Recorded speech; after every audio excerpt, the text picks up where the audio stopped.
Halo, saya Pian Manua. Di sini saya akan menjelaskan teori probabilitas dari mata kuliah statistika dan probabilitas.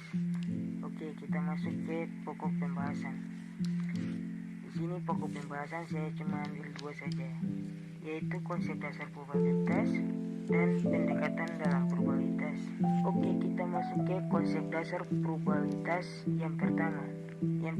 Probabilitas atau peluang adalah penyataan numerik tentang kemungkinan suatu kejadian yang dapat terjadi. Dalam hal ini, peluang dapat dijadikan sebagai suatu ukuran terhadap kepastian dan ketidakpastian. Oke, berikut nilai peluang lebih besar atau sama dengan 0 dan lebih kecil atau sama dengan 1. Artinya bahwa apabila nilai peluang dari suatu kejadian sama dengan 0, maka kejadian tersebut mustahil dapat terjadi, dan apabila nilai peluangnya sama dengan 1, maka kejadian tersebut pasti terjadi. Berikutnya, peluang dapat dijadikan ukuran ketidakpastian, sedangkan ketidakpastian adalah bagian dari proses pengembalian kebijakan. Dengan demikian, teori peluang dapat memberikan landasan yang kuat tentang bagaimana menilai ketidakpastian secara logis dan rasional terhadap masalah-masalah yang dihadapi oleh para pengambil kebijakan. Berikut, teori probabilitas yang digunakan dasar pengembangan alat uji statistik adalah mempunyai probabilitas yang sama untuk setiap individu dalam populasi untuk dapat terambil sebagai sampel.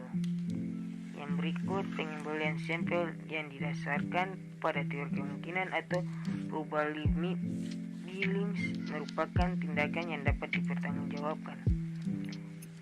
Berikut dengan kata lain, pengembalian sampel tanpa memperhatikan probabilitas mengandung error.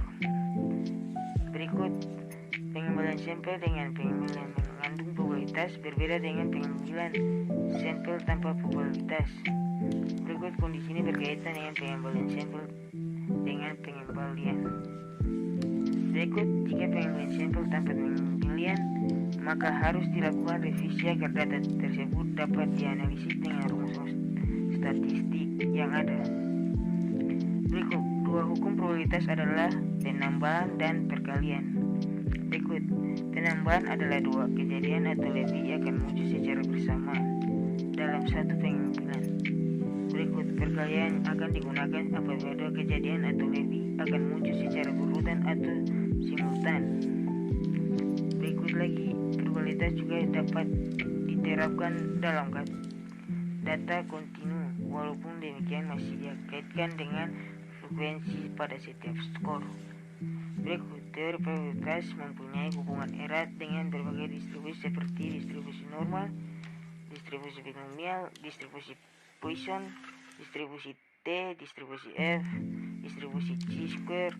Hubungan tersebut tercermin dalam pencarian luas daerah. Oke, teman-teman semua, sekarang saya sudah masuk di pendekatan probabilitas. Ada 3 pendekatan probabilitas, yaitu klasik, relatif, dan subjektif. Oke, sekarang kita masuk di pendekatan klasik. Pendekatan klasik memutuskan bahwa sebuah peristiwa mempunyai kesempatan untuk terjadi yang sama atau equally likely. Probabilitas suatu peristiwa kemudian dinyatakan sebagai rasio antara jumlah kemungkinan hasil dengan total kemungkinan hasil, atau rasio peristiwa terhadap hasil. Peristiwa menjual dan membeli saham mempunyai kesempatan yang sama untuk terjadi pada kegiatan jual beli saham.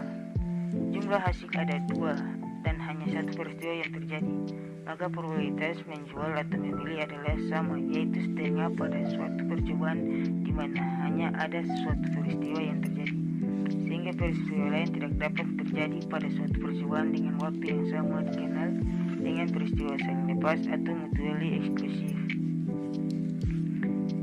Jika peristiwa saling lepas mutually exclusive adalah terjadinya suatu peristiwa sehingga peristiwa lain tidak terjadi pada waktu yang sama. Oke, kita masuk ke pendekatan relatif. Berbeda dengan pendekatan klasik, besar probabilitas suatu peristiwa tidak dianggap sama, tetapi tergantung pada berapa banyak suatu peristiwa terjadi dari keseluruhan percobaan atau kegiatan yang dilakukan.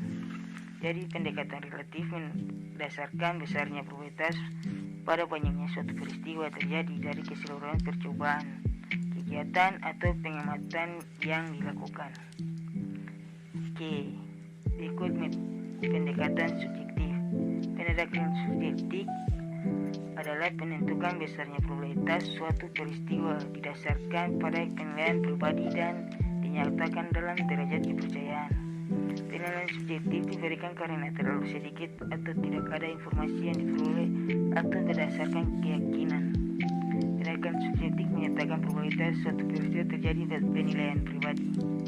Itu saja, terima kasih.